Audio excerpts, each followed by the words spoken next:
Стотина штипски пензионери итно чекаат да се изгради домот за стари лица во Штип, но општината ги остава без покрив над глава, рекоа денес на прес штипските социјалдемократи. Во 2013 година општината го додели поранешниот ресторан на АРМ 4 јули на Сдруженијето на пензионери на Штип и Карбинци. Објектот требаше целосно да биде преадаптиран и пренаменет во дом за стари лица.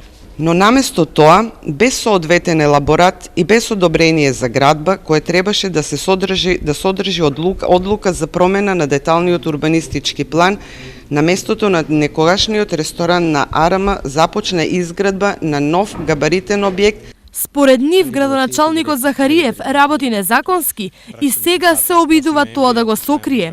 Захариев преку мнозинството на ВМРО ДПМН во Советот на општина Штип сака да ја протурка одлуката за измени и дополнување на програмата за изработка на урбанистички планови на територијата на општина Штип за 2015 година. Ова е класична злоупотреба на службената должност. Од друга страна, градоначалникот излезе со следново соопштение. После 70 години слободен Штип, градот доживеа да посвети внимание на пензионерите и да започне изградба на дом за стари лица. Точно е дека владата на ВМРО ДПМН го додели објектот на ресторанот од некогашната касарна на општина Штип, а локалната самоуправа го додели на Сдруженијето на пензионери, бидејќи наш интерес е Штип да има дом за стари лица. Кога зборувате за легализам, вие кои се сметате за наследници на некогашната единствена владеачка партија, сигурно знаете дека во тие времења се изгради целиот комплекс на Штипската касарна со над 40 објекти, без проектна документација и без ДУП.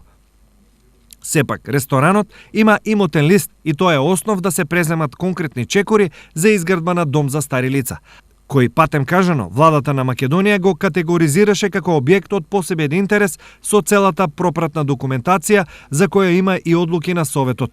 Зарем има потреба да додаваме колку дивоградби се направени во двата мандати на вашите градоначалници, без ДУП, без градежни инспекции, само да се купи мирот на граѓаните, а таквата хаотична состојба ја решава токму раководството на ВМРО ДПМН на централно и локално ниво со законот за легализација, или, поинаку кажано, со законот за исправање на вашите грешки во градежната сфера. Стои во соопштенијето од градоначалникот Захариев.